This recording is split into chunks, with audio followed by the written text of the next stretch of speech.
Hello दोस्तों, welcome back. मेरे को उम्मीद है कि आपको लास्ट टाइम जो मैंने पढ़ाया था चैप्टर जिसके अंदर हम लोगों ने शुरू करा था बायोलॉजिकल क्लासिफिकेशन, वो याद होगा। तो मैंने लास्ट टाइम आपके साथ डिस्कस करा था कि क्या था क्लासिफिकेशन का सिस्टम कई हजार साल पहले, जो कि एरिस्टोटल ने दिया था। फिर हम लोगों ने ये डिस्कस करा था कि एरिस्टोटल के बाद में कार्लस लिनियस ने कैसा अपना सिस्टम दिया था, जिसके अंदर उन्होंने प्लांट और एनिमल्स के बारे में बात किया था। और उसके बाद में हम लोगों ने इंपॉर्टेंटली 5 किंगडम क्लासिफिकेशन, जो कि R.H. विटेकर ने दिया था, उसके बारे में बात करी थी। ठीक है, हम लोगों ने ये देख लिया था कि R.H. विटेकर के क्लासिफिकेशन सिस्टम के अंदर क्या क्या है, जिसके अंदर हम लोगों ने देखा कि नंबर 1 उन्होंने जो है अपने क्लासिफिकेशन सिस्टम के अंदर कुछ फीचर्स को, कुछ कैरेक्टरिस्टिक्स को ध्यान में रखते हुए बनाया था। क्या थी वो कैरेक्टरिस्टिक्स? पहला था कि आपका सेल जो है वो प्रोकैरियोटिक है कि यूकैरियोटिक है। दूसरा था कि जो आपका सेल है वो यूनिसेलुलर है कि मल्टीसेलुलर है। तीसरा था कि मोड ऑफ न्यूट्रिशन कैसा है, कि आप ऑटोट्रॉफ हो कि हेटेरोट्रॉफ हो। ऑटोट्रॉफ और हेटेरोट्रॉफ क्या होता है, याद कर लीजिएगा कि ऑटोट्रॉफ एक ऐसा ऑर्गेनिज्म है जो कि खुद से अपना खाना बना सकते हैं, जैसे कि प्लांट्स, जो कि जिनके अंदर क्लोरोफिल होता है, CO2 और वाटर को बाहर से लेते हैं और अपना खुद का ग्लूकोज मॉलिक्यूल बना सकते हैं और उससे एनर्जी निकाल सकते हैं। तो ये थे प्लांट्स, जिनको ऑटोट्रॉफ्स कहते हैं। फिर आते हैं दूसरे कैटेगरी, जिसको कहते हैं हेटेरोट्रॉफ्स, जो कि बाहर से अपना खाना या तो एब्जॉर्ब कर लेते हैं या फिर इंजेस्ट कर लेते हैं। इंजेस्ट करने का मतलब अपने शरीर के अंदर खा लेना, पचा लेना। ठीक है, जैसे आप खाना खा लेते हैं, पचा लेते हैं। और फिर होते हैं फंगस, जो कि एब्जॉर्ब कर लेती है किसी भी चीज को। तो इस टाइप के पौधे, इस टाइप के एनिमल्स आए थे, जिनको हम लोग कहते हैं हेटेरोट्रॉफिक ऑर्गेनिजम्स। ठीक है, इसके बाद में उनका next system classification, system of classification के अंदर नेक्स्ट इंपॉर्टेंट जो कैरेक्टर जिन्होंने देखा था वो था मोड ऑफ रिप्रोडक्शन, कि वो एसेक्सुअल रिप्रोडक्शन कर रहा है कि सेक्सुअल रिप्रोडक्शन कर रहा है। ठीक है, इसके लास्ट के अंदर हम लोगों ने देखा था कि इवोल्यूशनरी रिलेशनशिप्स हैं कि नहीं। तो उन्होंने इवोल्यूशनरी रिलेशनशिप को ध्यान में रखते हुए एक 5 सिस्टम क्लासिफिकेशन दिया था और उसके अंदर उन्होंने बताया था कि हमारे पास 5 मेजर किंगडम्स हैं। ठीक है, क्या है वो मेजर 5 किंगडम? किंगडम मोनेरा, जिसके अंदर यूनिसेलुलर प्रोकैरियोटिक ऑर्गेनिजम्स थे, जैसे कि बैक्टीरिया और साइनोबैक्टीरिया। फिर हम लोगों ने पढ़ा था किंगडम प्रोटिस्टा, जहां पे यूनिसेलुलर यूकैरियोटिक ऑर्गेनिजम्स थे। फिर था किंगडम फंजाई, जिसके अंदर मल्टी सेलुलर एब्जॉर्ब करने वाले हेटेरोट्रॉफ्स थे। फिर था किंगडम प्लांटी, जिसके अंदर मल्टी सेलुलर ऑटोट्रॉफिक ऑर्गेनिजम्स थे। और लास्टली है मल्टी सेलुलर हेटेरोट्रॉफ्स, जो कि इंजेस्ट कर रहे थे फूड को और डाइजेशन करके एनर्जी ले रहे थे। तो उसका नाम था किंगडम एनिमलिया। राइट, तो अब हम लोग एक एक करके इन्हीं किंगडम्स को पढ़ना शुरू करते हैं और स्टार्ट करते हैं आप सबके लिए पहला किंगडम, जिसका नाम है मोनेरा। किंगडम मोनेरा के बारे में जानना शुरू करेंगे। ठीक है, सो किंगडम मोनेरा के अंदर, जैसे अभी हम लोगों ने बात करी, आते हैं ऐसे ऑर्गेनिजम्स जो कि प्रोकैरियोटिक हैं। मैंने इससे पिछले लेक्चर के अंदर आप लोगों के साथ डिस्कस करा है कि प्रोकैरियोटिक ऑर्गेनिज्म क्या होता है, और ये भी बताया था कि प्रोकैरियोटिक शब्द को अगर आप 2 हिस्सों में बांट दें तो आपको 2 मेजर शब्द मिलेंगे। प्रो मतलब कि पुराना, पहला। ठीक है, ठीक है, बिफोर या फिर ओल्ड। और कैरियोटिक का मतलब होता है न्यूक्लियस। ऐसे ऑर्गेनिजम्स जिनके जो कि न्यूक्लियस के बनने से पहले से हैं। ठीक है, उनको कहते हैं प्रोकैरियोटिक ऑर्गेनिजम्स। ठीक है, और ये यूनिसेलुलर होते हैं। तो याद करिए, मैंने आपको यूनिसेलुलर शब्द के बारे में भी बताया था कि 2 शब्दों से मिलकर बना है। यूनि शब्द का मतलब होता है सिंगल, एक, अकेला, वन, सिंगल, वन। सेलुलर का मतलब होता है सेल, यानी कि एक सिंगल सेल से बना हुआ सिंगल सेल ऑर्गेनिज्म को यूनिसेलुलर ऑर्गेनिज्म कहेंगे। ठीक है, तो यहां किंगडम मोनेरा में आते हैं प्रोकैरियोटिक यूनिसेलुलर ऑर्गेनिजम्स, जिनमें सेल वॉल होती है। ठीक है, अब ये सेल वॉल क्या है, तो जरा इस बार इस डायग्राम के ऊपर ध्यान देंगे हम लोग। तो ये डायग्राम में बेटा आप लोग देख पा रहे हो कि बाहर की तरफ ये हरे रंग से एक चीज बनी हुई है। ये हरे रंग से एक आउटलाइन है सेल की। ठीक है, ये आउटलाइन है एक सेल की, जिसको आप कहते हो कि ये क्या है, ये है कैप्सूल। ठीक है, और इस कैप्सूल के अंदर एक पर्पल कलर की एक और मेम्ब्रेन है, ये देखो यहां पर दिख रही है, ये पर्पल कलर की एक और मेम्ब्रेन है जिसका नाम है सेल वॉल। और उसके अंदर आप देख रहे हो कि एक ब्लैक कलर की लेयर है जिसका नाम है सेल मेम्ब्रेन। तो क्या है, एक कैप्सूल है, कैप्सूल के बाहर सेल वॉल है, सेल वॉल के बाद में मेम्ब्रेन है, मेम्ब्रेन इस तरीके से बना हुआ है। तो ये ऑर्गेनाइजेशन कुछ अलग है, ठीक है। तो हमने क्या बोला कि सबसे नीचे क्या है, अगर यहाँ पे सेल है तो सबसे नीचे क्या चीज है, सबसे नीचे एक सेल मेम्ब्रेन है जिसे आप प्लाज्मा मेम्ब्रेन भी कहते हैं, ठीक है। सेल मेम्ब्रेन है, सेल मेम्ब्रेन के जस्ट ऊपर ऐसे चीज है जिसका नाम है सेल वॉल, ठीक है। और उसके ऊपर एक और लेयर है जिसका नाम है कैप्सूल। अब हम लोग देखते हैं कि ये चीजें क्या हैं, ठीक है। सो बेटा सेल मेम्ब्रेन जो होती है, सेल मेम्ब्रेन बनी होती है लिपिड्स की और प्रोटीन्स की, ठीक है। तो ये बनी है ये बनी है किस चीज की, फॉस्फोलिपिड्स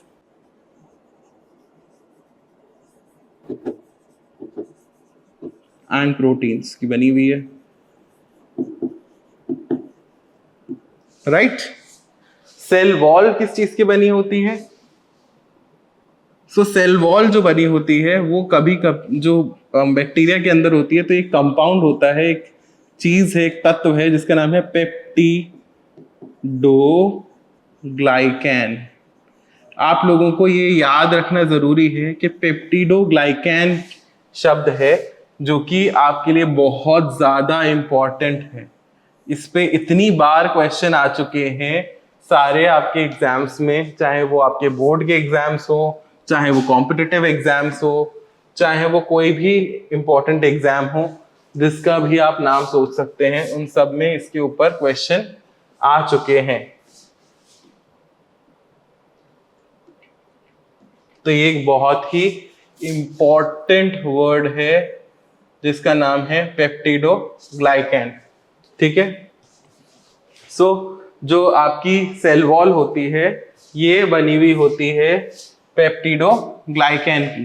पेप्टिडोग्लाइकैन जो बनाता है वो सेल वॉल है, सेल वॉल जो बनी होती है पेप्टिडोग्लाइकैन की होती है। मैं इतनी बार इसलिए रिपीट कर रहा हूं ताकि तुम लोग ये बात को ना भूलो बच्चों कि सेल वॉल जो है किंगडम मोनेरा के अंदर जो बैक्टीरिया होते हैं उनकी बनी हुई होती है किस चीज की, पेप्टिडोग्लाइकैन की, ठीक है। अब ये जो पेप्टिडोग्लाइकैन है ना, इसके ऊपर अलग अलग टाइप के शुगर्स बाइंडेड होते हैं, ठीक है। इसके ऊपर अलग अलग टाइप के शुगर मॉलिक्यूल इस तरीके से लगे हुए हो सकते हैं, ठीक है। नीचे क्या था, सेल मेम्ब्रेन थी, सेल मेम्ब्रेन के ऊपर जो है आपकी सेल वॉल है, और सेल वॉल के ऊपर हम देख रहे हैं कि इस तरीके से शुगर मॉलिक्यूल्स लगे हुए हैं। तो ये शुगर्स जो है ये बहुत पास में चिपकी हुई होती हैं, जिसकी वजह से एक बाहर की एक और लेयर बन जाती है जिस लेयर का नाम होता है कैप्सूल। ये क्या बन गया, एक कैप्सूल बन गई। तो हम लोगों ने क्या देखा, हम लोगों ने देखा है अभी कि जो आपके पास एक सेल है, ठीक है, वो सेल के अंदर फॉर एग्जाम्पल सेल के अंदर क्या क्या होगा, सेल ऐसे है तो सेल के अंदर की तरफ इस तरीके से साइटोप्लाज्म है, ठीक है। इसके अंदर न्यूक्लियस होगी क्योंकि ये मोनेरा है तो नहीं होगी, ठीक है। तो साइटोप्लाज्म है। अब इस साइटोप्लाज्म को कवर करने वाला क्या चीज है, उस चीज का नाम है प्लाज्मा मेम्ब्रेन। क्या नाम है उस चीज का, उस चीज का नाम है एक प्लाज्मा मेम्ब्रेन है इसके चारों ओर।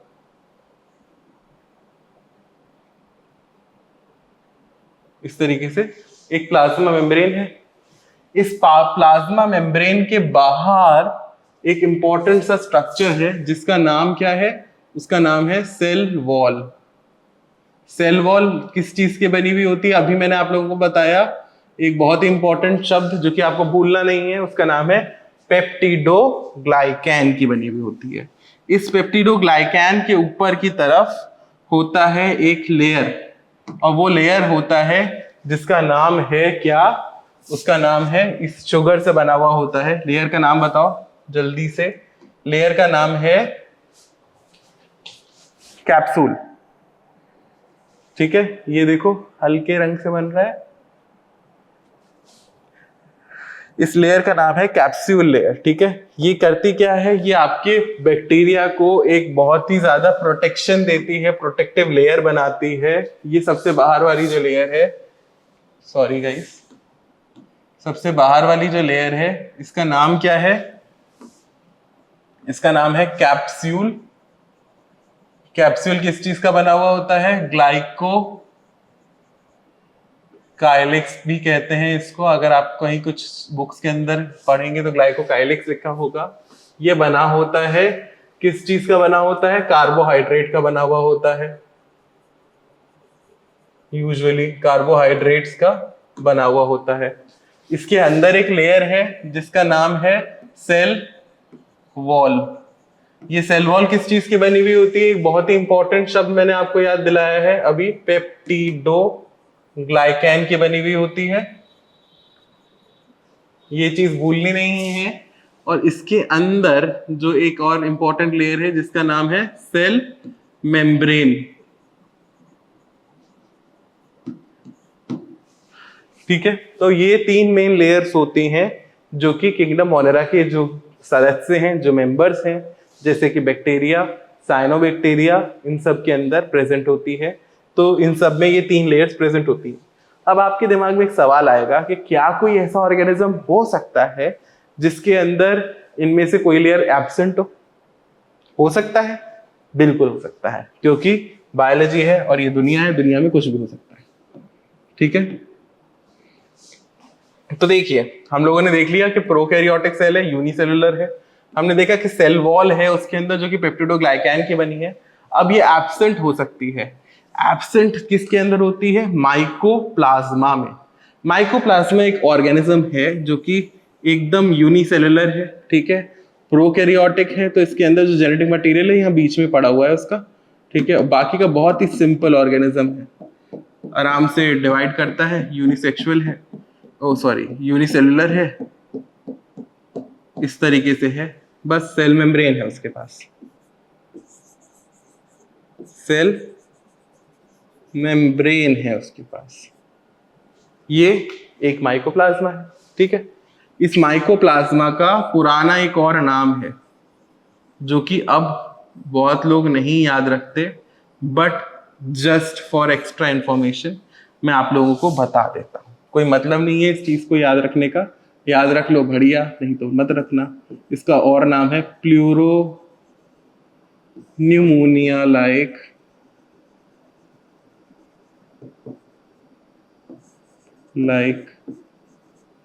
ऑर्गेनिज्म। जब तक इसका नाम माइकोप्लाज्मा नहीं था, उससे पहले इसका नाम PPLO था, प्लूरो न्यूमोनिया लाइक ऑर्गेनिज्म। तो नहीं होता घर के अंदर से कोई बच्चा पैदा होता है उसका नाम क्या रख देते हैं, लड़का हुआ तो गुड्डू ऐसा कुछ रख दिया, बड़ा हुआ उसके बाद में उसका कोई ढंग का नाम रखते हैं। तो इसका भी पहले जो नाम था वो था pleuro pneumonia like organism, PPLO, और बड़ा हुआ तो इसका सही नाम रख दिया गया है जो कि अभी आपकी बुक्स के अंदर लिखा हुआ है, उसका नाम है माइकोप्लाज्मा। इसके अंदर खासियत क्या होती है कि इसकी आउटर लेयर सिर्फ सेल मेम्ब्रेन है, सेल वॉल इसमें क्या होती है, सेल वॉल एब्सेंट होती है, नहीं होती है। तो बायोलॉजी के अंदर हमेशा ये याद रखिएगा कि एक्सेप्शन सबसे ज्यादा इंपॉर्टेंट होते हैं। तो आपको ये याद रखना है कि माइकोप्लाज्मा एक ऐसा ऑर्गेनिज्म है जिसमें सेल वॉल नहीं होती।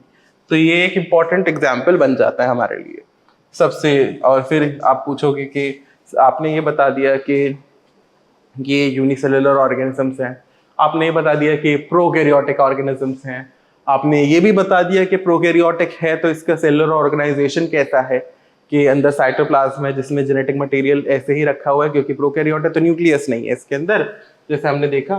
तो ऐसे ही इसके अंदर जेनेटिक मटेरियल रखी रहती है और सारे के सारे ग्रैन्यूल्स वगैरह के तरीके से ऐसे साइटोप्लाज्म के अंदर तैयार रहता है। ठीक है, इसके बाद में बाहर के लेयर के नाम पे एक सेल मेम्ब्रेन है, उसके बाहर सेल वॉल है, उसके बाहर आपने कैप्सूल बताया था। ठीक है, पर ये मिलेंगे कहाँ, आप बोलो कि मेरे को जाके देखना है कि ये कहाँ मिलेगा, तो आप इसको जाके ढूंढोगे तो ये कहीं भी मिलेगा, ये हर जगह है, ठीक है।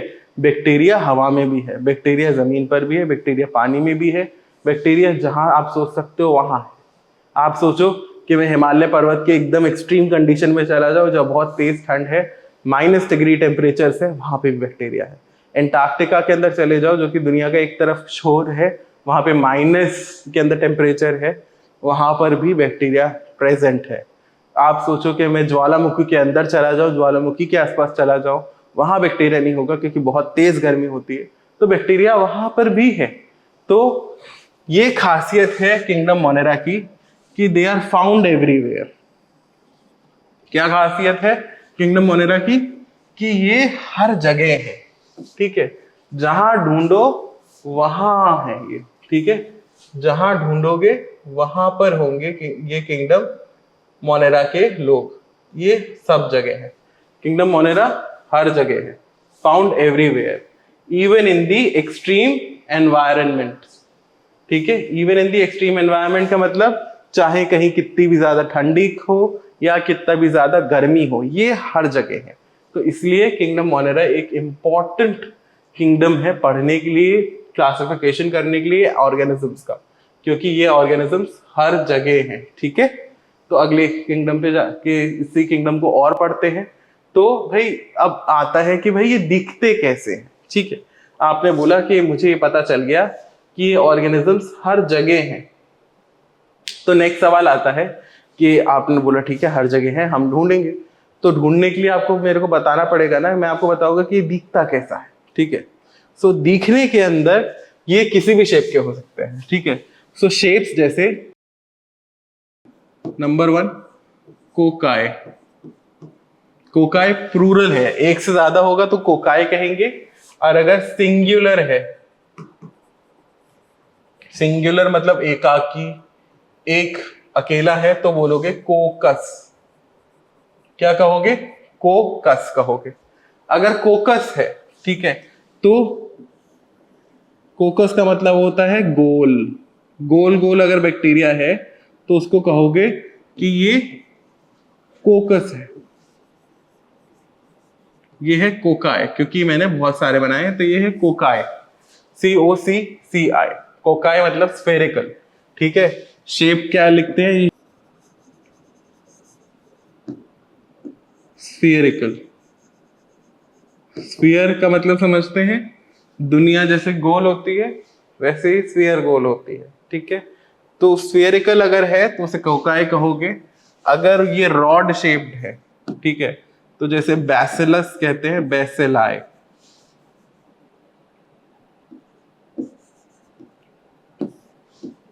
मतलब रॉड शेप्ड है। रॉड शेप्ड का मतलब होता है कि ऑर्गेनिज्म इस तरीके के हैं, जैसे रॉड होती है ना, तो रॉड कैसी होती है? ऐसी होती है, ऐसे होता है, ऐसे होता है, ठीक है, ऐसे रॉड होता है, ऐसा भी रॉड होता है, ऐसे रॉड समझते हैं आप लोग, सरिया, ठीक है, डंडा, डंडे जैसे दिखते हैं। तो अगर कोई ऑर्गेनिज्म, अगर मैं मुझे उसके अंदर देखूंगा तो डंडे डंडे जैसे दिखेंगे, ऐसे ऐसे करके, rod rod rod rod rod rod rod, तो वो बैसिलस है, ठीक है। उसका नाम होता है कि ये बैसिलाए है। तो कोकाय है, कोकाय का मतलब होता है कि वो गोल होना चाहिए। कोकाई का मतलब क्या है कि ये गोल होगा, स्फेरिकल होगा, ये चीज आपको समझ में आई। फिर बैसिलाई अगर है तो बैसिलाई का मतलब क्या है कि वो रॉड शेप्ड होगा। किस शेप में होगा? रॉड की शेप में होगा। फिर होता है स्पाइरेला, स्पाइरेला का मतलब स्पाइरल होना चाहिए। तो तीसरे पे आते हैं, तीसरे का मतलब होता है स्पाइरल बैक्टीरिया,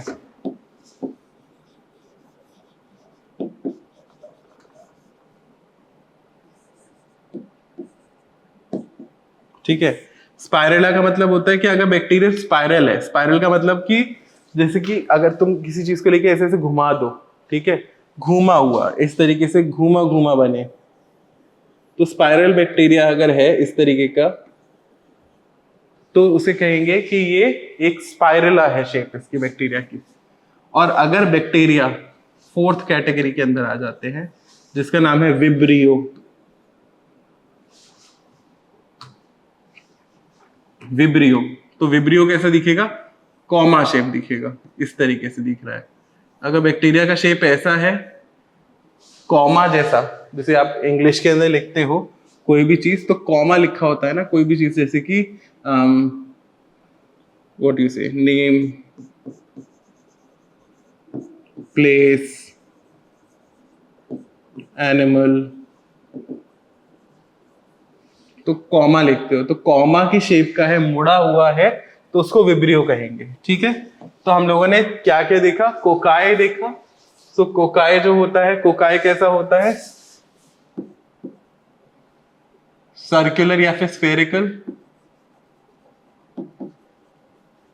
बेसिलस जो होता है वो कैसा होता है? रॉड शेप्ड, रॉड जैसा। स्पाइरल है तो वो स्पाइरला हो गया, और अगर कॉमा की शेप में है तो हम उसको कहेंगे कि ये एक कॉमा शेप का विब्रियो हो गया।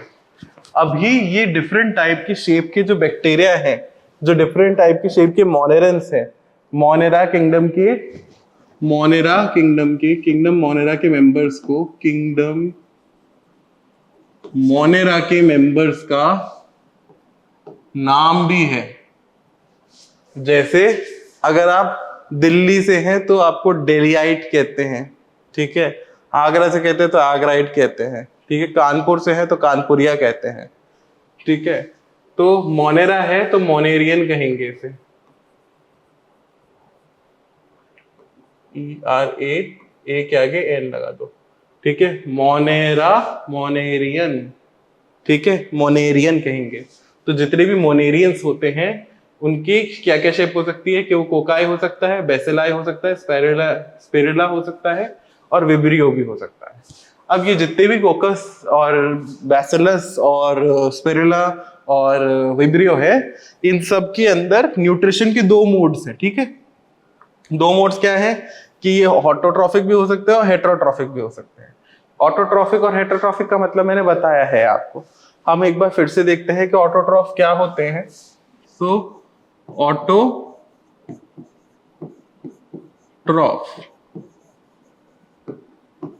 शब्द को दो हिस्सों में बांटे। ऑटो का मतलब होता है सेल्फ, और ट्रॉफ का मतलब होता है टू ईट,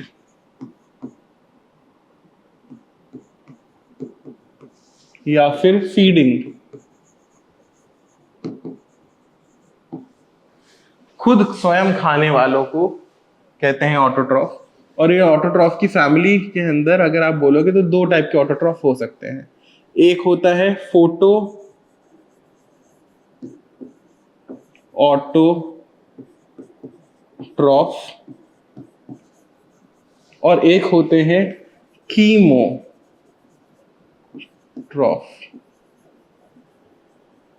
ठीक है। या तो आपको लिखा मिलेगा फोटो ऑटोट्रॉफ, या फिर सिंपली लिखा होगा फोटोट्रॉफ। दोनों में क्या फर्क है? ये जो फोटोट्रॉफ होते हैं बेटा, ये खाना बनाने के लिए जो CO2 है या और प्लस H2 जो है उसको कन्वर्ट करते हैं C6H12O6 के अंदर, प्लस ऑक्सीजन देते हैं। इसके लिए एनर्जी लगती है, किसी भी प्रोसेस को कराने के लिए एनर्जी लगती है। तो ये जो एनर्जी आती है, they get it from sunlight, ठीक है। Energy source sunlight is the energy source. इनके लिए एनर्जी सोर्स क्या है? Chemicals like H2S is a energy source। सो भाई ये क्या है? H2S क्या है? Hydrogen sulphide, hydrogen sulphide, PHIDE, FIDE, fight नहीं, फाइड सल्फाइड, जिसका नाम होता है H2S। ये इसको ब्रेक करते हैं, H2S को ब्रेक करोगे ऑक्सीजन की प्रेजेंस में तो क्या बनेगा, आपको मिलेगा SO2 और वाटर, ठीक है। और इससे निकलती है एनर्जी, और ये लोग इस एनर्जी को यूज करते हैं, ठीक है, अपनी सारे प्रोसेसेस को करने के लिए। और ये सनलाइट को यूज करते हैं, जिससे C6H12O6 बनता है, ग्लूकोज बनता है, और फिर उसको यूज करके ATP बनाते हैं। सो कीमोट्रॉफ्स एंड ऑटोट्रॉफ्स, ये दो टाइप के ऑर्गेनिजम्स होते हैं। फिर हम लोगों ने देखा कि जैसे कि आप फोटोट्रॉफ्स के बारे में अगर एग्जाम्पल भी देना हो तो एग्जाम्पल के अंदर जैसे आ जाता है प्लांट्स।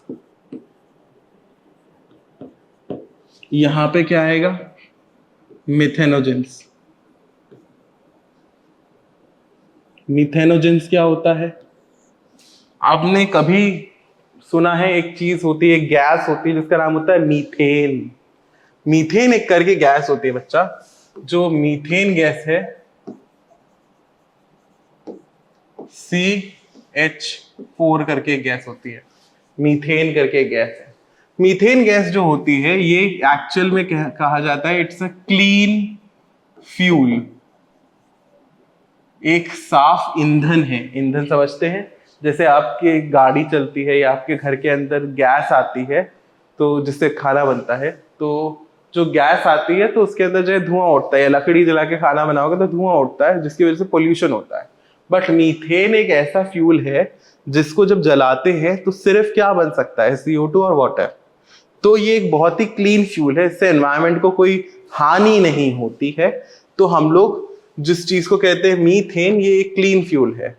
अब ये मिथेनोजेंस क्या होते हैं, ये एक ऐसे ऑर्गेनिजम्स हैं जो कि आपके आसपास रहते हैं, ऑर्गेनिजम्स हैं ये आसपास रहते हैं। कहाँ रहते हैं, जब आप कभी कहीं से निकलते हो, अगर आपने कभी किसी नाले के पास से निकलो या फिर किसी गाय के, जहाँ पे गाय रह रही हैं वहां पे से निकलो, गोबर वोबर पड़ा हो तो वो सड़ रहा होगा, और सड़के वहां पर ये जो मिथेनोजेंस होते हैं ना वो प्रेजेंट होते हैं। तो वो क्या करते हैं कि जो भी हाइड्रोजन सल्फाइड या जो भी वहां पे केमिकल है उसको डिग्रेड करते हैं और बनाते हैं मीथेन गैस। तो ये मीथेन गैस जो होती है इनफ्लेमेबल होती है, और इसके बारे में हम लोग आगे तो हमारे जो चैप्टर्स हैं उसके अंदर और समझेंगे कि मीथेन गैस बहुत ही इनफ्लेमेबल होती है। तो ये मिथेनोजेंस जो है ये एक एग्जाम्पल है किसका, कीमोट्रॉफ्स का। कीमोट्रॉफ्स किस में आते हैं, ऑटोट्रॉफ्स के अंदर, ठीक है। तो हम लोगों ने ये देख लिया। अब हेटेरोट्रॉफ्स, हेटेरोट्रॉफ्स के बारे में भी आप लोग पढ़ चुके हो पहले कि हेटेरोट्रॉफ्स क्या होते हैं। सो हेटेरोट्रॉफ्स ऐसे ऑर्गेनिजम्स हैं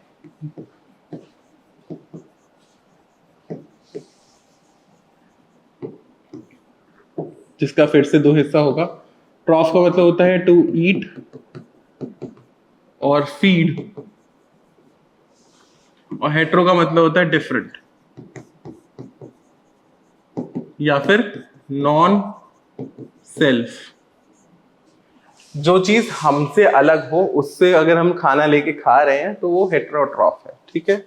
अब हेटेरोट्रॉफ की भी कुछ कैटेगरीज होती हैं जिसमें आते हैं saprophytes,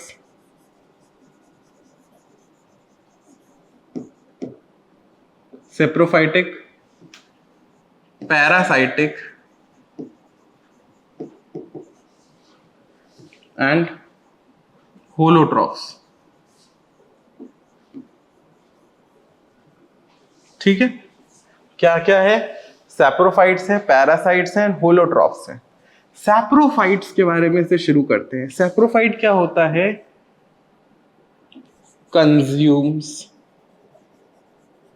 food from dead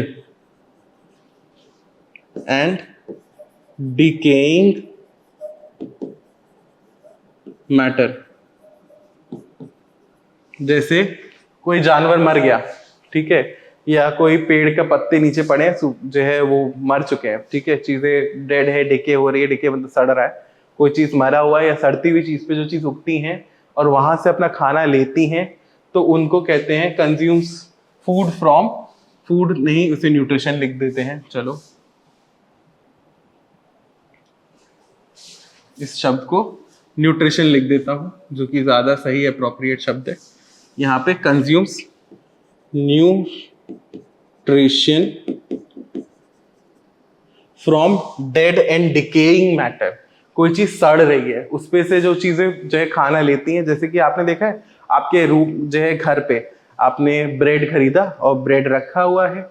if you have bread kept in their, तो ब्रेड पे क्या होगा, आपने 1 दिन नहीं खाया, 2 दिन नहीं खाया, 10 दिन नहीं खाया, 50 दिन नहीं खाया, फ्रिज के अंदर कहीं पीछे कोने में पड़ा है, तो उस ब्रेड को निकालोगे तो उस पर बहुत खूबसूरत सी एक कलाकृति होती है हरे रंग की या काले रंग की। अगर आपने बहुत ज्यादा टाइम छोड़ दिया है तो वो क्या करती है, वो डिके हो रही होती है ब्रेड, वो सड़ रही होती है। एक और एग्जाम्पल देता हूँ, जैसे कि आप लोग स्कूल जाते हो, ठीक है, स्कूल से लौट के आए और आपके खाने का डब्बा जो था उसमें एक पराठा या फिर कुछ खाने की चीज बच गई, और आपने क्या किया, आपने बहुत दिमाग लगाया कि मैं समर वेकेशन शुरू हो गई है मेरी, अभी मैं घर आ गया, अब डब्बे को कौन खोले, मम्मी को नहीं दिया तुमने डब्बा। वो डब्बा 4 महीने मतलब जो है तुम्हारी 1 महीने की जो छुट्टी थी, 15 दिन की छुट्टी थी, वो तुम्हारे बैग में सड़ रहा था, रखा हुआ था। तुमने उसे खोला, तुम्हारा सारा खाना जो था वो सड़ चुका है, इट इज डिकेइंग, उस पे काले रंग की फंगस उग रही है, ठीक है। तो fungus is the example of saprophytic nutrition. तो इसका एग्जाम्पल क्या है बेटा,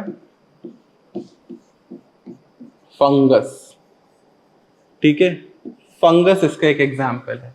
अब फंगस के अंदर भी आप नाम ले सकते हो, कौन सी फंगस, अगर आपको पता है तो मशरूम लिख सकती हो, ठीक है, आप बता सकते हो कि मशरूम भी एक फंगस होती है। इस तरीके से आप बहुत सारे फंगस का नाम लिख सकते हो, जैसे पेनिसिलिन एक फंगस होती है, जिसके बारे में मैं अभी आपको आगे जाके बताऊंगा, पेनिसिलिन लिख दो आप, ठीक है। तो ये फंगस हो सकती है। दूसरा क्या होता है, parasitic mode of heterotrophic nutrition. So हम क्या पढ़ रहे हैं, हम लोग मोड्स ऑफ न्यूट्रिशन पढ़ रहे हैं, किंगडम मोरेरा में क्या क्या एग्जिस्ट करता है। तो उसमें से एक होता है जिसके अंदर है हेट्रोट्रॉफ्स। हेट्रोट्रॉफ्स के 3 मोड्स हम लोग देख रहे हैं, क्या क्या है वो modes. Number 1 is saprophytic, number 2 is parasitic. अब हम लोग पैरासाइटिक के बारे में बात करेंगे। तो पैरासाइट्स क्या होते हैं भाई, पैरासाइट्स ऐसे ऑर्गेनिजम्स हैं जो कि अपना जो न्यूट्रिशन है, ठीक है, consumes nutrition from alive living organism called host, and the organism is called a parasite. क्या मतलब है इस चीज का भाई, कंज्यूम्ड, पैरासाइटिक रिलेशनशिप क्या होता है, पैरासाइटिक मोड ऑफ न्यूट्रिशन क्या है। तो पैरासाइटिक मोड ऑफ न्यूट्रिशन क्या होता है, उसमें ये होता है कि जो कंजम्पशन है, so parasitic mode of nutrition the organism consumes nutrition from alive और living host, living organism called as host and the organism is called as a parasite, ठीक है। ऐसा कोई रिलेशनशिप हो, कोई ऐसी चीज हो, जैसे कि तुम्हें पता होगा जोक होती है, या फिर कोई ऐसा जीव समझ लो जो कि आपके शरीर पे चिपक जाए और आपके अंदर से खाना खींचता रहे, आपका खून पीता रहे, तो उसको कहते हैं एक पैरासाइट है। समझ में आ रहा है, पैरासाइट कोई भी एक ऐसी चीज है जो कि आपके शरीर पे चिपक जाए और आपसे न्यूट्रिशन खींच ले, तो उसको कहते हैं कि ये एक पैरासाइट है, ठीक है। तो पैरासाइट इसको कहते हैं, तो जिसमें आप जो कि उसको खाना प्रोवाइड करा रहे हो, आप बन जाते हो होस्ट, उसको कहते हैं पैरासाइट, ठीक है। तो इसके अंदर फायदा किसका होता है, होस्ट जो पैरासाइट है उसका फायदा होता है। तो बेनिफिट किसका होता है,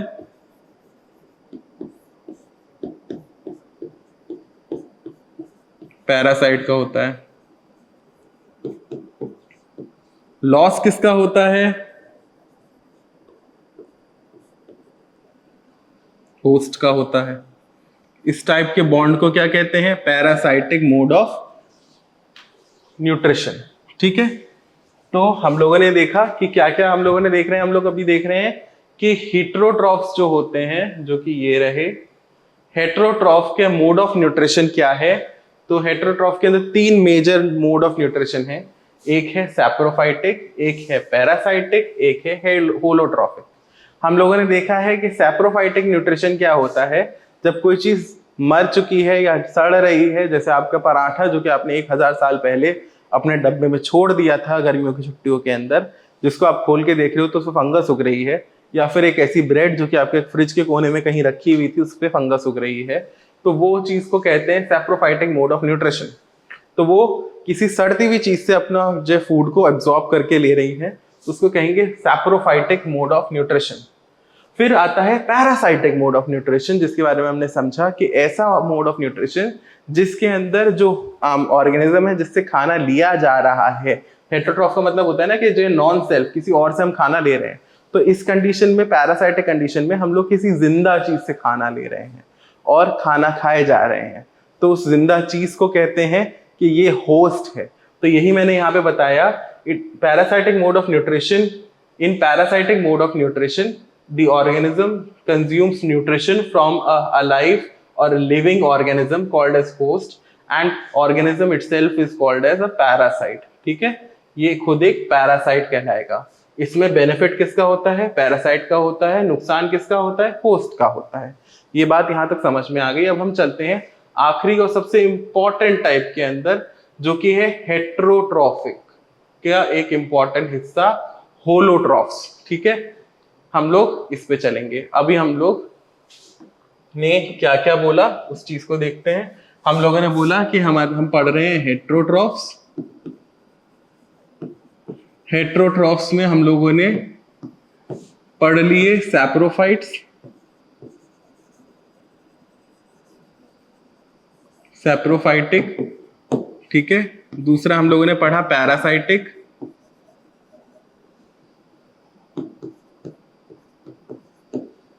अब हम पढ़ रहे हैं होलोट्रॉफ्स।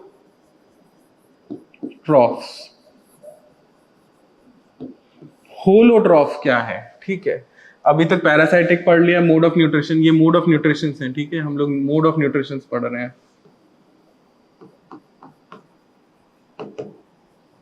आगे इसके ऑर्गेनिजम्स के नाम भी आएंगे। ठीक है, मोड ऑफ न्यूट्रिशन में हेटेरोट्रॉफिक मोड ऑफ न्यूट्रिशन में देखा कि सैप्रोफाइटिक होता है, पैरासाइटिक होता है। अब हम देख रहे हैं होलोट्रॉफिक क्या होता है। सो होलोट्रॉफिक मोड ऑफ न्यूट्रिशन के अंदर 2 शब्द आते हैं।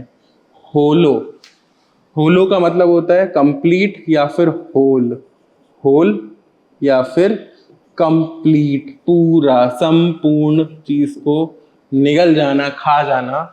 एंड ट्रॉफ का मतलब अब तक याद हो गया, टू ईट और फीडिंग। ठीक है, किसी चीज को खाना, पचाना, उस चीज को कहते हैं ट्रॉफ। और होलो का मतलब होता है कंप्लीट, साबुत खा जाना किसी चीज को। ठीक है, बिना उसे ब्रेक करे, तो उसको कहते हैं होलोट्रॉफ। जैसे कि इंसान। ठीक है, हम क्या करते हैं, हमने अपने हमारे बॉडी के अंदर ऐसा बना लिया कि ये इंसान है। ठीक है, ये खाना खाएगा, अंदर जाएगा और खाने का डाइजेशन होगा, डाइजेशन होगा। खाना अंदर जाने को कहते हैं इंजेशन। सबसे पहले खाने का इंजेशन होगा, यानी कि हम भोजन को खाएंगे, ग्रहण करेंगे, मुंह में रखेंगे, चबा जाएंगे, उसको कहते हैं इंजेस्ट करना। तो फूड का इंजेशन हो रहा है यहाँ पर, और एक बार फूड आपके शरीर के अंदर चला जाता है, उस फूड को डाइजेस्ट करते हो और डाइजेशन से निकलती है एनर्जी। क्या निकलती है? एनर्जी। तो उसको कहते हैं होलोट्रॉफिक मोड ऑफ न्यूट्रिशन। तो हम लोगों ने 3 मोड ऑफ न्यूट्रिशन पढ़े। क्या क्या है मोड ऑफ न्यूट्रिशन? तो हम लोगों ने देखा कि पहली बात तो ऑटोट्रॉफ होते हैं और हेटेरोट्रॉफ होते हैं। ऑटोट्रॉफ में कीमोट्रॉफ होते थे और फोटोट्रॉफ्स होते थे। फिर आता है हेटेरोट्रॉफ्स। हेटेरोट्रॉफ्स में क्या होता है? 3 टाइप के होते हैं, saprophytic, parasitic and holotrophics. So saprophytic के अंदर क्या था? जो डेड एंड डिकेइंग ऑर्गेनिजम्स पे ग्रो कर रहे थे। पैरासाइटिक क्या है? जो कि जिंदा ऑर्गेनिज्म पे ग्रो करता है, उसके अंदर से न्यूट्रिशन लेता रहता है जिंदा ऑर्गेनिज्म, जिससे वो न्यूट्रिशन ले रहा है उससे होस्ट कहते हैं, और ऑर्गेनिज्म को कहते हैं कि ये एक पैरासाइट है। फिर आपने देखा होलोट्रॉफ्स आते हैं। होलोट्रॉफ के अंदर क्या होता है कि जो ऑर्गेनिज्म है वो पूरा का पूरा साबुत बाहर से चीज को कंज्यूम कर लेता है, जैसे कि तुम ककड़ी, घिया, तोरी सब खा जाते हो ऐसे के ऐसे, और वो जब तुम्हारे शरीर के अंदर जाता है तो उसको डाइजेस्ट करते हो, डाइजेस्ट करके तुम्हें एनर्जी मिलती है। तो ये एक होलोट्रॉफिक मोड ऑफ न्यूट्रिशन है। ठीक है, अब आगे देखें, आगे देखते हैं तो हमें मिलेगा क्या कि मोनेरा के सब ग्रुप्स, जिसके बारे में हम लोगों को पढ़ना जरूरी है। मोनेरा को डिवाइड करा गया है सब ग्रुप्स के अंदर। ठीक है, जिसमें आता है पहला ग्रुप जिसका नाम है आर्कीबैक्टीरिया। आर्कीबैक्टीरिया के अंदर भी हम लोग देखते हैं कि दो शब्दों से बना है ये नाम। ठीक है, आर्की मतलब होता है ओल्ड, आर्कियोलॉजिकल। ठीक है, आप शब्द लिखते हो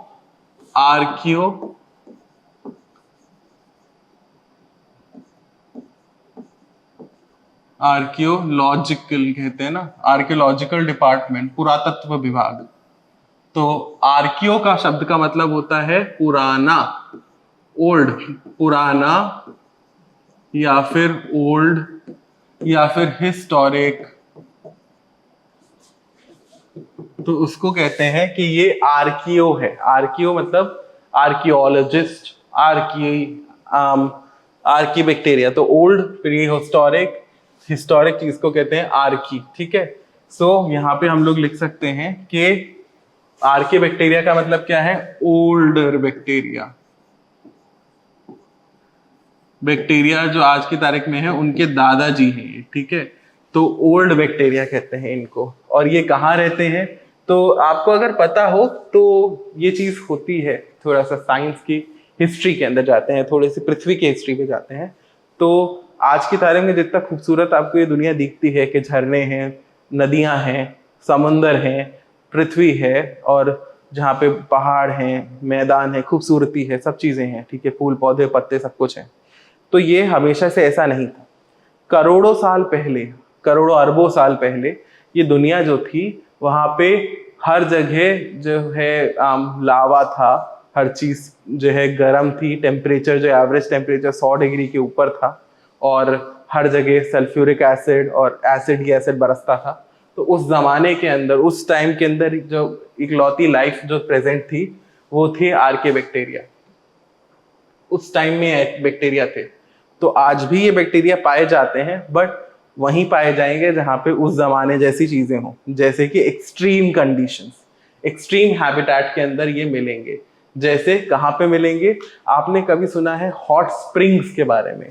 अगर आप कभी गंगोत्री और यमुनोत्री जैसी जगहें जो हैं हमारे भारत के अंदर, हमारे इंडिया के अंदर, उस तरफ जाएंगे तो आपको गर्म झरने मिलेंगे, ऐसे जगह मिलेंगी जहां अपने आप ही गर्म पानी ऊपर आता रहता है।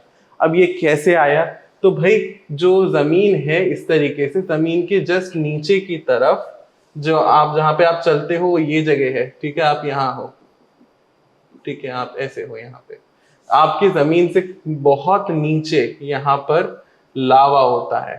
ठीक है, क्या होता है, लावा है। क्या चीज है ये है लावा, LAVA, लावा होता है।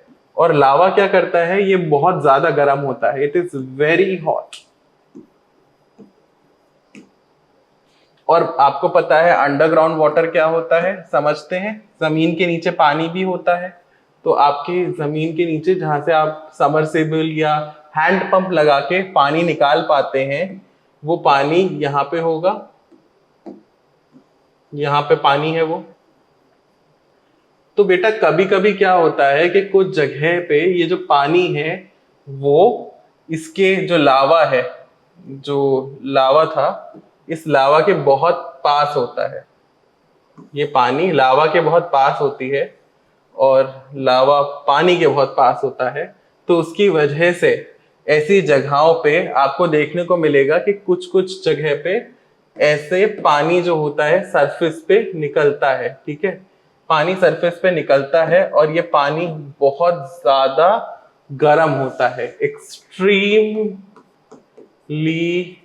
Hot water. तो ऐसी जगह को कहते हैं थर्मल स्प्रिंग्स।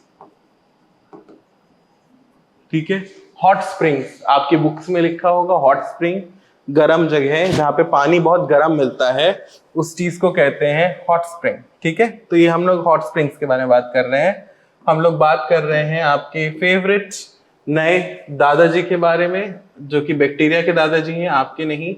तो आर के बैक्टीरिया का मतलब होता है, आर के मतलब ओल्ड, मतलब बैक्टीरिया, यानी कि पुराना बैक्टीरिया, पुरातत्व विभाग के जमाने का बैक्टीरिया, उस टाइम का बैक्टीरिया। ठीक है, तो एक्सट्रीम कंडीशन में मिलता है, या तो ये वेरी हॉट कंडीशन में मिलेगा या फिर बहुत ज्यादा कोल्ड कंडीशन में मिलेगा, तो उसको कहते हैं एक्सट्रीमोफाइल्स। ठीक है, अब इसके अंदर कुछ टाइप्स होते हैं, जैसे हैलोफाइल्स, ये जैसे थर्मोएसिडोफाइल्स, और फिर आते हैं मिथेनोजेंस। ठीक है, तो अब मैं एक एक शब्द का मतलब भी बताऊंगा आपको, क्योंकि आपको सुनना पड़ेगा, क्योंकि मैं बताऊंगा। तो हेलोफाइल्स जो होते हैं, हेलो का मतलब यहाँ पे हेलो वाला हेलो नहीं है, हेलो का मतलब होता है हैलोजेंस। हैलोजेंस अगर आपको पता हो तो केमिस्ट्री के अंदर जो एक फैमिली आती है, हैलोजन फैमिली। ठीक है, तो हैलोजन फैमिली में क्या क्या आता है, अगर आपने थोड़ी बहुत केमिस्ट्री याद करी हो पीरियोडिक टेबल में, फ्लोरीन, क्लोरीन, आयोडीन, इस तरीके से फैमिली आती है। ठीक है, फ्लोरीन, क्लोरीन, आयोडीन, ब्रोमीन, ये सब आता है। तो फ्लोरीन, क्लोरीन, आयोडीन, ब्रोमीन वाली फैमिली का नाम होता है हैलोजेंस। तो मैंने आपको बोला था कि ये जो बैक्टीरिया होते हैं वो एक्सट्रीम कंडीशंस में रहते हैं, और उस जमाने के अंदर ये बैक्टीरिया बने थे जब ये धरती पे हर जगह एसिड था। तो जहां पर भी ये हैलोजेंस होंगे वो कहां पर होंगे, जहां पे हाइड्रोफ्लोरिक एसिड होगा, हाइड्रोक्लोरिक एसिड होगा, हाइड्रो आयोडाइड एसिड होगा, या हाइड्रोब्रोमिक एसिड होगा। ठीक है, जहां पर भी ये एसिड्स होते हैं, या ऐसी गैस होगी जहां पे फ्लोरीन गैस है, क्लोरीन गैस है, ब्रोमीन गैस है, तो वहां पर जो बैक्टीरिया मिलेंगे उनको कहते हैं हैलोफाइल्स। फाइल शब्द का मतलब होता है लविंग। ठीक है, लविंग। बायोलॉजी के अंदर जहां पर भी कहीं लिखा है फाइल, PHILES, मतलब है वो उस चीज को पसंद करने वाले ऑर्गेनिजम्स हैं। अगर लिख रहे हो हैलो फाइल्स, तो हैलोजेंस के आसपास रहने वाले बैक्टीरिया को कहते हैं हैलोफाइल्स। फिर आते हैं थर्मो एसिडोफाइल्स। थर्मो एसिडोफाइल्स, सो थर्मो और एसिडो। ठीक है, और फाइल्स का मतलब तो अभी समझा, लविंग। ऐसे बैक्टीरिया जिनको थर्मो मतलब टेम्परेचर ज्यादा पसंद है, हाई टेम्परेचर, एसिडो मतलब एसिडिक कंडीशन में रहने वाले, those bacteria that prefer to grow in higher temperature and acidic conditions are called as thermo acidophiles. क्या बोला मैंने, थर्मो एसिडोफाइल्स, थर्मो एसिडोफाइल, इनको हाई टेम्परेचर पसंद है, एसिडिक एनवायरनमेंट पसंद है,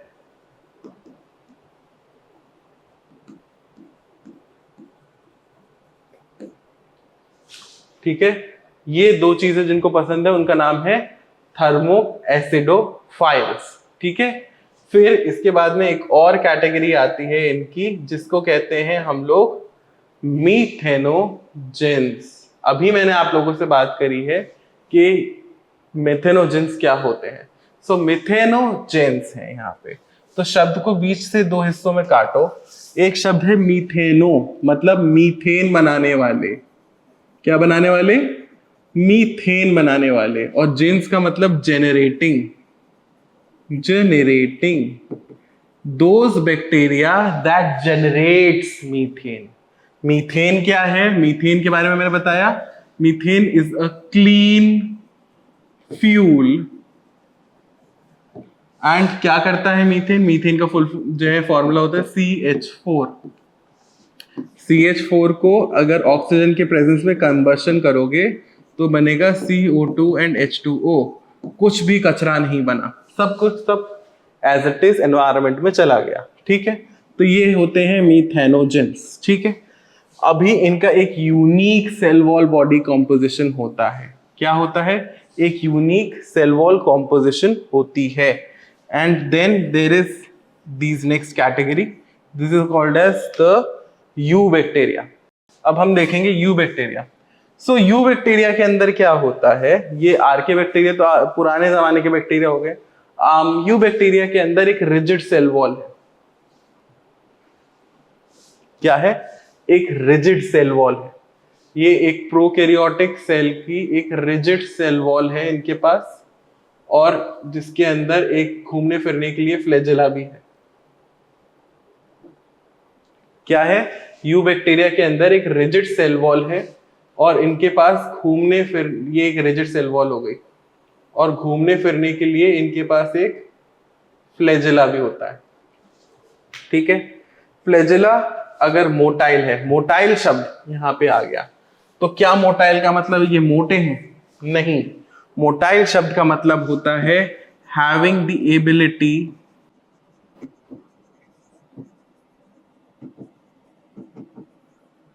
ऑफ मूवमेंट। कोई चीज अगर चल सकती है तो उसको कहते हैं मोटाइल। क्या शब्द है? MOTILE, motile. मोटाइल शब्द का मतलब होता है कि कोई भी चीज अगर चल फिर सकती है तो उसे मोटाइल कहेंगे। इनके पास एक यूनिक सेल वॉल होती है। सेल वॉल के अंदर एक प्लाज्मा मेम्ब्रेन होगी,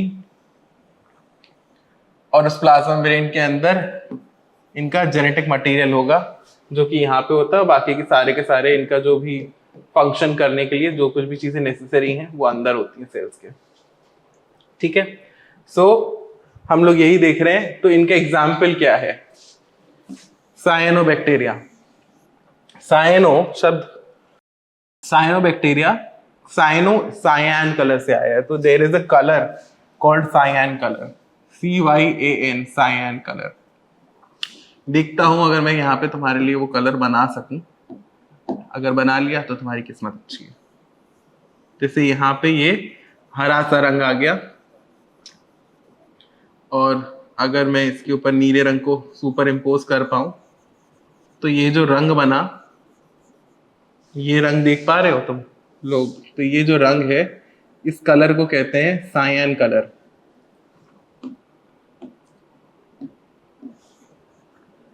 इस कलर का नाम है सायान कलर। ठीक है, तो हर कोई सायान कलर को तो नहीं जानता, तो इसको आसान शब्दों में, क्योंकि तुम देखोगे तो बोलोगे कि नीला है और हरे सा रंग है। ठीक है, तो इसको नीले और हरे से रंग की वजह से इसी कलर को कह देते हैं ब्लू ग्रीन। तो आपने कई लोगों को बोलते हुए सुना होगा साइनोबैक्टीरिया को एज ब्लू ग्रीन एल्गे। तो ब्लू ग्रीन एल्गे। अब ये बताओ एल्गे क्यों बोला? क्योंकि ये जब अब इसको माइक्रोस्कोप में देखोगे साइनोबैक्टीरिया को, एनाबेना एंड नॉस्टॉक नाम है एनिमल्स इनके, ऑर्गेनिजम्स के। तो ये ऑर्गेनिज्म दिखते कैसे हैं? ठीक है, सो ये दिखेंगे कैसे वो मैं बताता हूं आपको। ये देखो, इस तरीके से दिखेगा।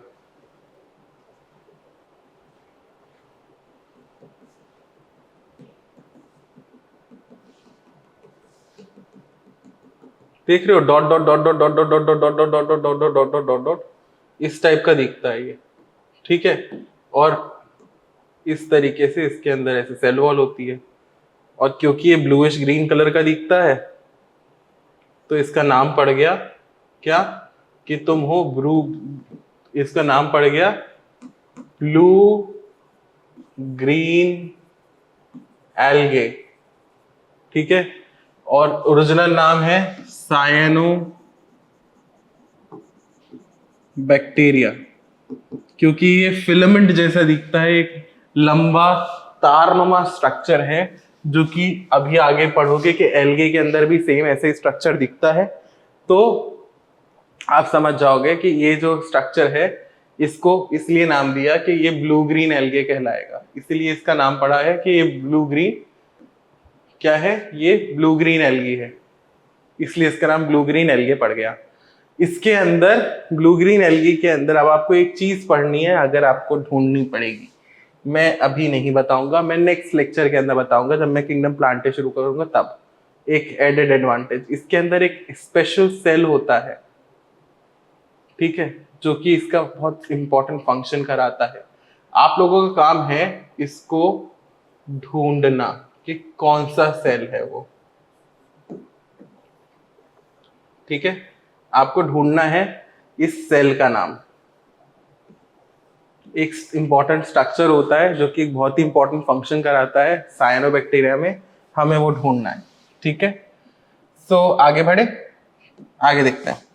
सो ये कीमोसिंथेटिक होते हैं, हम लोगों ने देखा था अभी के फोटोट्रॉफ, जो ऑटोट्रॉफ्स होते हैं, ऑटोट्रॉफ्स दो टाइप के होती हैं, एक होती है फोटोट्रॉफ्स एंड एक होती है कीमोट्रॉफ्स। तो कीमोट्रॉफ्स क्या करती हैं, जो कि केमिकल्स को ब्रेक डाउन करके एनर्जी बनाए, तो ये उन्हीं में से एक है जो कि केमिकल्स को लेती हैं, ऑक्सीडाइज करती हैं नाइट्रेट्स को, नाइट्राइट्स को और अमोनिया को। तो ये सब जो होते हैं nitrites and ammonia, they are toxic to all the organisms, ठीक है। तो ये क्या करते हैं, ये नाइट्रोजन फिक्सेशन कराते हैं। क्या है, nitrates, nitrites and ammonia. Nitrates यानी कि NO3, नाइट्राइट्स यानी कि NO2 और अमोनिया यानी कि NH3 एंड NH4, ठीक है, सॉरी इसको लिखो NH4, इनको फिक्स करता है, तो इसको कहते हैं नाइट्रोजन फिक्सेशन, कि नाइट्रोजन फिक्सेशन कराते हैं किंगडम मोनेरा वाले। और जो हेट्रोट्रॉफिक ऑर्गेनिजम्स हैं, इसके अंदर यू बैक्टीरिया की फैमिली में, यू बैक्टीरिया के अंदर कुछ हेट्रोट्रॉफिक भी ऑर्गेनिजम्स हैं, ठीक है। हेट्रोट्रॉफिक ऑर्गेनिजम्स हैं जो कि कराते हैं, दही बनाते हैं, आपका एंटीबायोटिक बनाते हैं पैथोजन से। दही बनाने वाले का एग्जांपल है, जैसे आप दूध को लो, आपके पास पतीला है, थोड़ा पतीले को सुंदर बना लेते हैं, इसके अंदर दूध रखो, दूध कहाँ से आएगा, ये रहा दूध, आपके पास दूध है, ठीक है, इसके अंदर क्या है, मिल्क है, मिल्क से दही बनाना है, तो दही बनाने के लिए क्या करते हैं आप, इसके अंदर और दही डाल देते हो ना, बाहर से लाए दही डाल दिया, क्या डाला आपने इसके अंदर, आपने कर्ड को डाल दिया, जिसका हिंदी के अंदर आप लोग दही कहते हैं, आपने वो डाल दिया, दही इसके अंदर पड़ा है, तो आपने क्या किया, ओवरनाइट इसको छोड़ दिया, ओवरनाइट छोड़ दिया, ठीक है, रात भर आपने इसे छोड़ा, अब रात भर ये रह गया बाहर, गर्म 37 डिग्री सेल्सियस बाहर टेम्परेचर था, आपने छोड़ दिया, क्या हुआ, कुछ देर बाद में आप मतलब सुबह उठे, आपने देखा तो एक स्मूथ सीधा दही मिला आपको, बहुत ही अच्छी दही तैयार मिल गई, ठीक है। हाउ, क्योंकि जो दही है या फिर जिसको आप कहते हैं योगर्ट, योगर्ट के अंदर आपका एक स्पेसिफिक बैक्टीरिया होता है जिसका नाम है लैक्टोबैसिलस,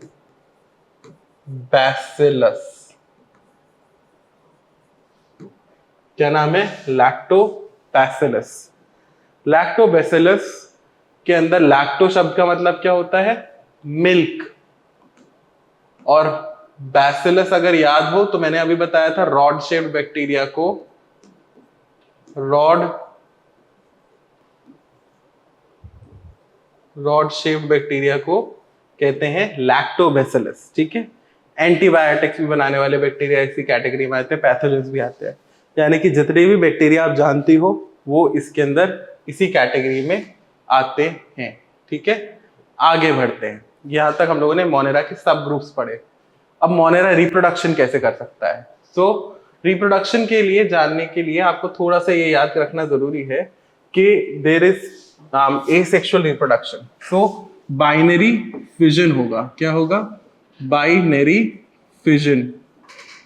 सो बाइनरी फिजन के अंदर क्या होता है, आपको अगर याद हो, आपको बताया था मैंने, number 1, only one parent is involve, ठीक है, one parent is involve, no change in genetic material, third, offspring are identical to parents, ठीक है, एग्जाम्पल बैक्टीरिया, ठीक है। ये एक सिंपल सी डेफिनेशन है आपके लिए। अब अगर मैं आपको बताऊं तो इसके अंदर क्या होगा, बैक्टीरिया जैसे कि आप जो है बाइनरी फिजन करेगा तो क्या है, आपके पास अगर एक लैक्टोबैसिलाई है जो कि आपके दही के अंदर प्रेजेंट था और आपने उस दही को दूध में डाल दिया, तो दही कैसे बनाएगा? वो लैक्टोबैसिलस अपने आप को ऐसे करके अपने आप को बीच से काटेगा, डिवाइड करेगा और ऐसे करके 2 बन जाएंगे। तो एक बहुत ही मजेदार क्वेश्चन आता है ऐसा कि अगर 1 से 2 बने, 2 से 4 बने, 4 से 8 बने, ठीक है, तो ये टाइम होने में 1 से 2 होने में अगर 20 मिनट लगता है, तो ये बताओ 4 घंटे के अंदर 4 आवर्स में कितने सेल्स होंगे? How many bacteria?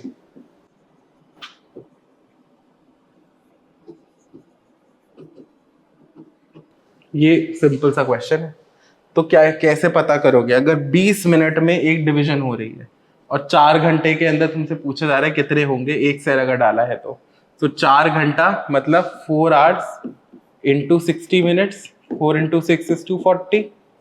So basically आपके पास 240 मिनट्स हो गए, डिवाइडेड बाय 20, यानी कि 12 दफा ये मल्टीप्लाई कर जाएगा, ठीक है। तो अब करो काउंट, पहले डिवीजन के अंदर 1 से 2 बने, दूसरे डिवीजन में 2 से 4, 4 से 8, 8 से 16, 16, 16 से 32, 32, 32 से 64, ठीक है। कितने हो गए गिनो? 1 सेकेंड डिवीजन हुआ, थर्ड डिवीजन हुआ, फोर्थ डिवीजन हुआ, फिफ्थ डिवीजन हुआ, सिक्स्थ डिवीजन हुआ, सेवेंथ डिवीजन के अंदर 68 बन गए, 68 प्लस 68 कितना होगा? 128, ठीक है, 128 हो गए, ये आपका 8th डिवीजन हो गया। 9th डिवीजन में क्या होगा? 128 इंटू 2 करो, कितना आया? 6, 5, 256 हो गए, ये 9th हो गया, एंड सो ऑन, ऐसे करके 12वें नंबर पे जाके 256 के बाद में क्या आएगा? 256, तो 256 प्लस 256 दुगना हुआ 12, फिर वो 1, आपका कितना आएगा? 10, ये 11, यहाँ पे आएगा 512 आ गया। तो अगली जनरेशन जब आएगी 10th पे 512 हो गई। अब 512 को इंटू 2 कर लो तो आपको कितना मिलेगा बताओ? 4, 2, 1, 0। 11th जनरेशन में आ जाएगा 1024, ये 11th जनरेशन के अंदर आ गया। अभी 1024 को बताओ इंटू 2 करके कितना आया? 8402। सो 12th जनरेशन में जाते जाते आपको मिलेगा इतने सारे सेल्स, ठीक है। सो ये है पावर बाइनरी डिवीजन की, ठीक है, कि आपको विद इन 4 आवर्स, 4 घंटे में 4 आवर्स थे, 20 मिनट में हर डिवीजन हो रहा था, तो एक सेल से कितने बन गए थे? 048, इतने बन गए थे सेल्स। तो आप कैलकुलेट कर सकते हो इस तरीके से, ठीक है। तो ये एक क्वेश्चन था जो कि अक्सर पूछा जाता है, इसलिए मैंने बता दिया, आप याद रखिएगा। एडवर्स कंडीशन के अंदर ये स्पोर फॉर्मेशन करते हैं। क्या करते हैं? स्पोर फॉर्मेशन होता है एडवर्स कंडीशन में। अब स्पोर फॉर्मेशन क्या है ये देखिए, कि कभी कभी ऐसा होता है कि ये जो आपका नेचुरली बैक्टीरिया है या दही है, जो कुछ भी है, ये बहुत ज्यादा गर्मी में रखा हुआ है, या फिर कुछ ऐसा हो गया कि मतलब खाना ही अवेलेबल नहीं है, तो क्या करेगा बैक्टीरिया? मर तो नहीं जाएगा, मरने से पहले अपने लिए कुछ सेव करके रखेगा। तो क्या करते हैं, बैक्टीरिया जो होता है वो इस तरीके से, इसकी सेल वॉल होती है और इस तरीके से सेल मेम्ब्रेन होती है, ठीक है, इस तरीके से है ये। तो वो क्या करेगा, अपने सेल वॉल को तो एज इट इज ही रहने देगा, कुछ करेगा तो नहीं सेल वॉल का, ठीक है, पर प्लाज्मा मेम्ब्रेन को छोटा करता चला जाता है अंदर ही अंदर इस तरीके से। और इवेंचुअली आप देखोगे कि ये जो प्लाज्मा सेल वॉल है उसके अंदर प्लाज्मा मेम्ब्रेन इतना सा रह गया कोने में, ठीक है। ये जो स्ट्रक्चर है इसके अंदर वो अपने चारों ओर और स्ट्रॉन्ग सेक्रीशंस कर लेता है। क्या कर लेता है? सेक्रीशंस लगा लेता है। तो इस चीज को हम लोग कहते हैं स्पोर फॉर्मेशन।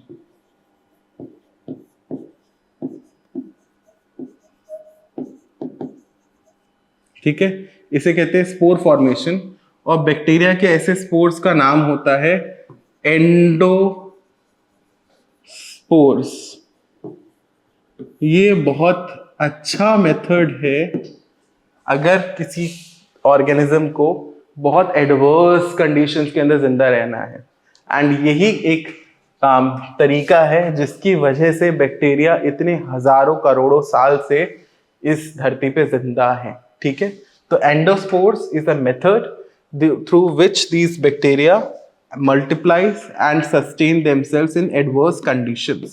ये एक बहुत ही इंपॉर्टेंट क्वेश्चन भी है, कई कॉम्पिटिटिव एग्जाम में डायरेक्टली पूछा भी जा चुका है कि कौन से स्पोर्स बनाते हैं, तो उसे एंडोस्पोर्स कहते हैं, ठीक है।